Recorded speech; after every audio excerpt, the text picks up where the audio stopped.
विचारा.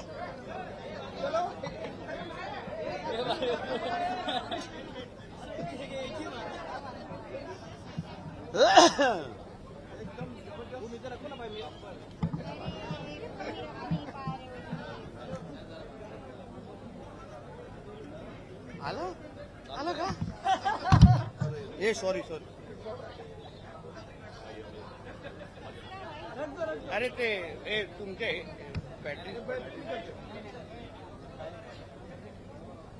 साहेब आज खरं तर ते गेलेला ती बॅटरी त्यांना पडली ना. साहेब प्रामुख्याने विषय आहे की दिशा सालियन प्रकरणात आज एसआयटीने अहवाल दाखल केलेला आहे. एसआयटीने जे आरोप करण्यात आले होते त्यात कुठलंही तथ्य नसल्याचं म्हटलेलं आहे. सरकारने मग जाणून बुजूनच आदित्य ठाकरेंना बदनाम करण्याचा प्रयत्न होता असा आरोप आता विरोधक करत आहेत.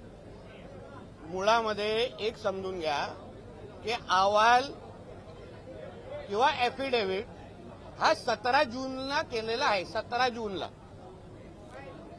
तो आज तुमच्या नजरेसमोर आलेला आहे आणि जो ऍफिडेव्हिट सरकारच्या वतीने एसआयटीच्या वतीने कोर्टामध्ये गेलेला आहे त्याबद्दल नेमकं कोर्टाने काल काय ऑब्झर्वेशन दिले त्याबद्दल थोडी तुम्ही माहिती घ्यावी. तुमचे कोर्टचे बीटचे रिपोर्टर असतात त्यांच्याकडून थोडी माहिती आपण लोकांनी घ्यावी.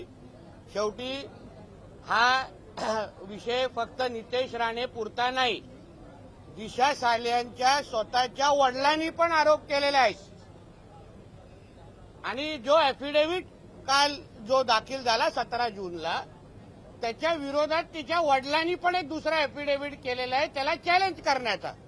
म्हणून हा कोर्टात मध्ये चालू असलेला मॅटर आहे. कोर्टामध्ये त्याबद्दल किती भाष्य करू शकतो याच्याबद्दल प्रश्नचिन्ह आहे आणि मुळामध्ये हा फक्त नितेश राणेचा विषय नाही, राजकीय आरोपाचा विषय नाही. मग दिशा सालियांचे वडील ज्यांनी स्वतःची मुलगी गमावली ते पण काय राजकीय आरोप करणार आहेत का? ते पण कोणाचं नाव मुद्दामून घेणार आहेत का? ते स्वतःच्या त्यांनी जे ऍफिडेव्हिट जे त्यांनी कोर्टामध्ये केलं त्याच्यामध्ये त्यांनी आदित्य ठाकरे, डिनो मोरे या सगळ्यांची नावं दिशा सालियांच्या वडिलांनी घेतलेली आहे. एक लक्षात घ्या. आणि म्हणून मी एवढंच सांगेन की पिक्चर अभी बाकी आहे. पूर्ण पिक्चर अजून संपलेला नाही. 16 तारीख दिलेली आहे पुढच्या तारखेनुसार. त्या तारखेवर काय होतं ह्या दिशा सालियांच्या केस संदर्भात आपण बघू. काय हरकत नाही. राज्य सरकार आणि आत्ताचे पोलीस आत्ताच्या त्यांना शेवटी काय जे नजरेसमोर दिसलं असेल तर त्यांनी योग्य पद्धतीने अहवाल दिला. तुम्हाला आठवत असेल जेव्हा एसआयटी गठीत झाली त्यानंतरच मी एक पत्र पण दिलेलं की त्याच्यातला एक जो अधिकारी आहे तो त्या सगळ्या विषयामध्ये साथीदार आहे दिशा सालियन केसमध्ये, तिच्या मर्डरमध्ये, तर त्याला बदलण्यात यावा असंही पत्र मी दिलेलं.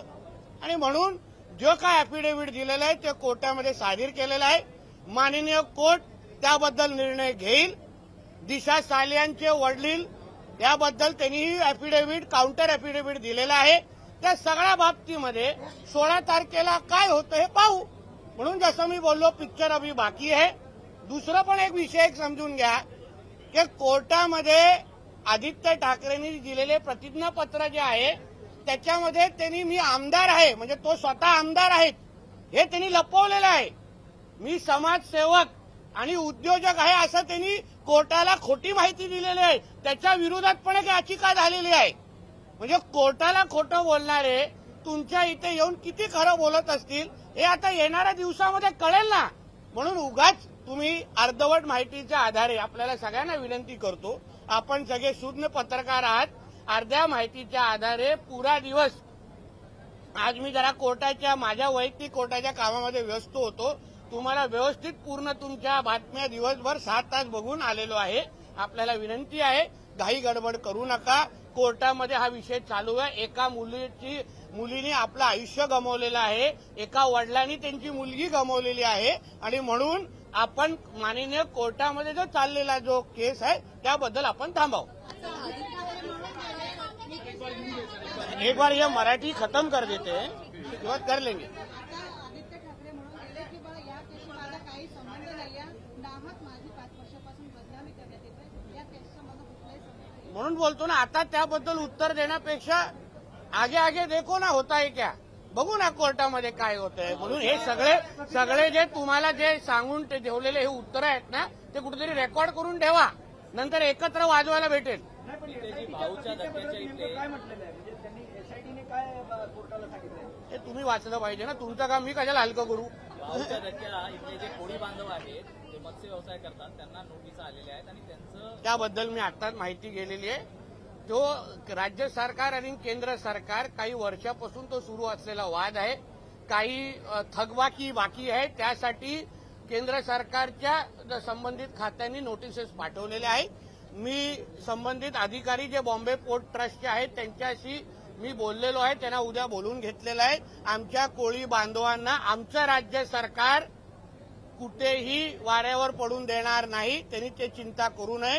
हे काय महाविकास आघाडीचं सरकार नाही, हे देवाभाऊंच्या नेतृत्वात असलेलं महायुतीचं सरकार आहे. आमच्या सगळ्या मच्छीमार बांधवांना, कोळी बांधवांना पूर्ण ताकदीने आमचं सरकार त्यांच्याबरोबर उभं आहे. लागलं तर मी संबंधित मंत्र्यांना बोलीन, त्यांना जाऊन भेटीन, पण आम्ही त्याच्याबद्दल मार्ग काढू.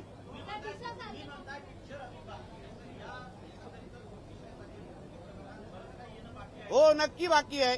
त्याचा तो अर्थ होतो, कारण का अजून पण वडिलांनी जे काही प्रतिज्ञापत्र कोर्टात केलेलं आहे, जी केस कोर्टात चालवली आहे, जे आरोप कोर्टात झालेले आहेत, जिथे आदित्य ठाकरेंनी खोटी प्रतिज्ञापत्र दिलेलं आहे, जेणेकरून ती केस आमदार खासदारांच्या कोर्टामध्ये चालू नये. या सगळे विषय आता येणाऱ्या दिवसामध्ये येतील ना. काही घाई करू नका, आम्ही बिलकुल घाईमध्ये नाही. त्या आमच्या दिशा सालिया नामक बहिणीला निश्चित न्याय भेटणार आणि असलेले हे सगळे खुनी जेलमध्ये जाणार.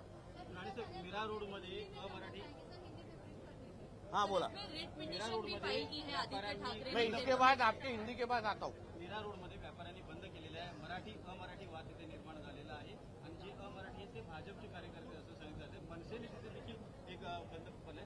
त्यांनी तसं म्हटलं की असं आहे की आता पण सकाळी त्या दिवशी मीरा रोडला एका हिंदूला मारलं, नंतर आता पण मी कुठला तरी ते माजी खासदार राजन विचारेंचाही व्हिडिओ पाहिला, तिथे पण एका हिंदूला मारलेला आहे. एवढा ढुंगणात ताकद आहे ना, जाऊन मोहम्मद अली रोड आणि नल बाजार, भेंडी बाजार मध्ये एका कोणाला तरी दाढी आणि गोल टोपीवाल्याला कानफडीत फडवा ना. ढुंगणात ताकद आहे ना तुमच्या. ते काय मराठी शुद्ध मराठी बोलतात की काय? त्यांच्या थोबाड्यातून कधी आम्ही मराठी ऐकलं नाही, अल्लाह अकबर सोडून. मग तिथे का नाही त्यांचे थोबाड फोडायची हिंमत करत? तिथे का नाही एका फेरीवाल्याला पकडत? आमच्या कुठल्याही हिंदूला अशा पद्धतीने कोण मारत असेल तर आमचं सरकार नक्की कारवाई करणार. हे हिंदूंनी बसवलेलं सरकार आहे, हिंदुत्वादी विचाराचं सरकार आहे. म्हणून असे कोण काय करत असतील त्यांना मी गाडी देतो ना, जा ना आता नळ बाजारला जाऊन उभा राहा. तो काय तिकडले असलेले फेरीवाले जे मटण विक्रेत ते काय मराठीमध्ये बोलतात? तिथे आपली हिंमत दाखवायची नाही. सगळी छाती ताण करून की आमच्या घरी हिंदूंना दाखवायची. तिथे सांग मराठी में बोलो, मग कुठून आजान काढतील दिसेल. मग हिंमत दाखवायची, आम्ही तिथे बोलण्याची हिंमत ठेवतो. आणि बाळासाहेब ठाकरेंच्या विचारात चालणारे शिवसैनिक आहे ना, हे नलबाजारमध्ये जाऊन कान फोडवतील आणि त्या लोकांना तोंडाने मराठी काढतील. गरीब हिंदूंना मारणार नाही. म्हणून अशा पद्धतीचे प्रकार वारंवार अगर आमच्या हिंदूंवर होत असतील ना, तर आमचं पण सरकार तिसरा डोळं उघडेल, हे तरी लक्षात ठेवावं. पण यामध्ये हिंदी आणि मराठी भाषेचा काही संबंध नव्हता, तो वैयक्तिक भांडण होतं. त्यामुळे अशा ते तुम्ही मीडियावाल्यांनी जे दाखवलं त्याच्यावर आम्ही बोलतो. मग मीडियावाल्यांनी सांगावं त्यांना वैयक्तिक भांडण होतं.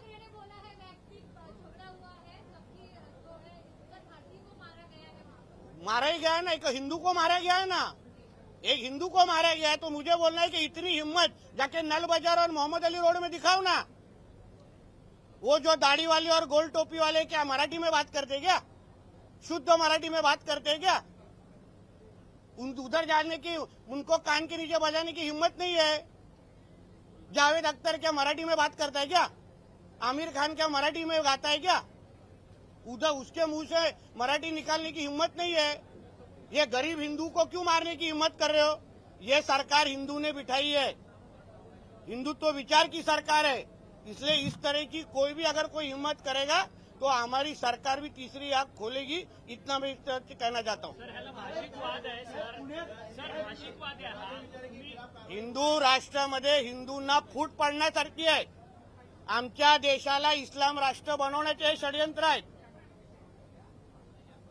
अहो, आमच्या हिंदूंची जनसंख्या मुंबईमध्ये कमी करण्याचे प्रयत्न होत आहेत. लव्ह जिहाद, लँड जिहाद आणि ह्या सगळे नाटकं करून हिंदूंचं पलायन कसं होईल,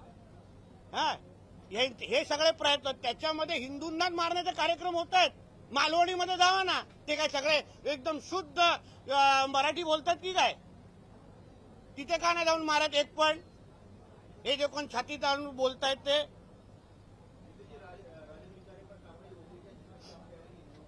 सब जो हिंदू के ऊपर हाथ उठाएगा उसके ऊपर कारवाई होगी. वैयक्तिक वादाचा कुठला विषय असेल त्यावर आपण बोलू शकत, किसका पर्सनल इश्यू होएगा उसके ऊपर बोल नहीं सकता, मगर अगर इस तरीके कोई दादागिरी हिंदू के ऊपर कोई करेगा तो हमारी सरकार कार्रवाई करेगी.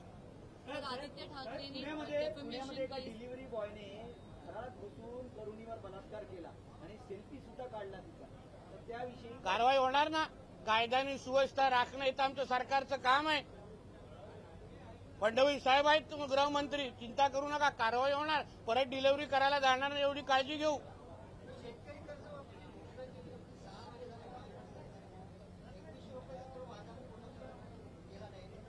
₹2100 कुठला वादा पूर्ण केला? आमचे हप्ते सुरू आहेत, आम्हाला जेव्हा द्यायचे तेव्हा देऊ, तुला विचारून देणार नाही. आणि जे बांध्यावर उभं राहून आम्ही एवढे हजार तेवढे हजार ह्याच्या अगोदर तो आलेला ना, त्याला का नाही विचारलं?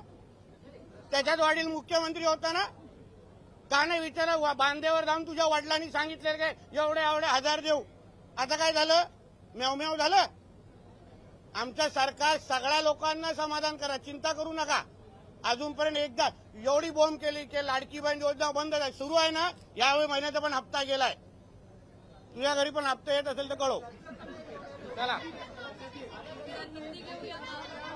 दूसरा काय बोले ना. आदित्य ठाकरे ने रिट पिटीशन फाइल की है, डिफेमेशन किया जा रहा है, ऐसे अच्छी बात है. देखिए, हर एक को अपनी जो उन्होंने अगर डेफेमेशन फाइल, अच्छी बात है, वो कोर्ट में उसका जवाब मिलेगा ना उनको.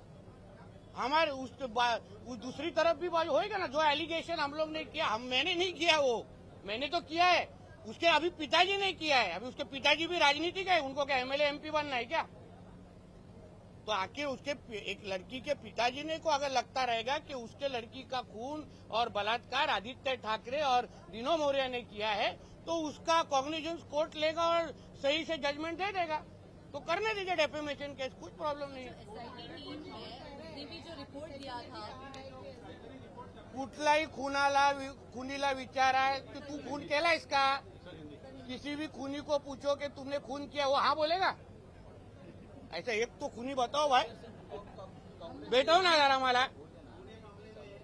तो तर त्याच्या तोंडातून नाही निकलेगा ना.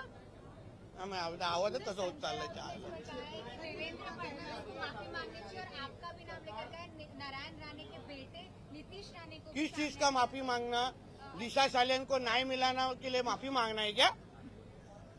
और जो खुद डॉक्टर सपना पाटकर को हैरेसमेंट के लिए उसके ऊपर केसेस चालू है, वो हमारी बहन को इसने खुद ये शक्ति कपूर ने परेशान करके रखा है, वो हम लोग के ऊपर बोलेगा माफी मांगने को?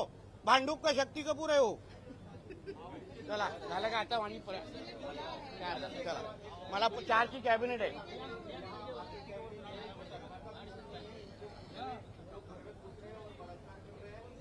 सरकार का खौफ क्या है ना, वह कहीं आने वाले महीनों में समझेगा. जब भी दिशा सालियन का जजमेंट आएगा तो भी समझेगा कैसे करजत के फार्म हाउस में भाग के जाता है. लास्ट में आप बोलेगा इसलिए मैं रिपीट नहीं करना. कांग्रेस के राष्ट्रीय प्रवक्ता हैं मल्लिकार्जुन खड़गे, अध्यक्ष हैं, उनके बेटे प्रियांक खड़गे हैं. वो ये कहते हैं कि अगर कांग्रेस सत्ता में आई तो वो आरएसएस को बैन कर देंगे. कांग्रेस कभी सत्ता में आने वाली है ही नहीं. एक ये मुंगेरी लाल के हसीन सपने हैं. उसको भी मालूम है जो सच होने वाला नहीं है. उसके पिताजी कभी प्रधानमंत्री नहीं बनने वाले, तो सपना देखने का क्या प्रॉब्लम है?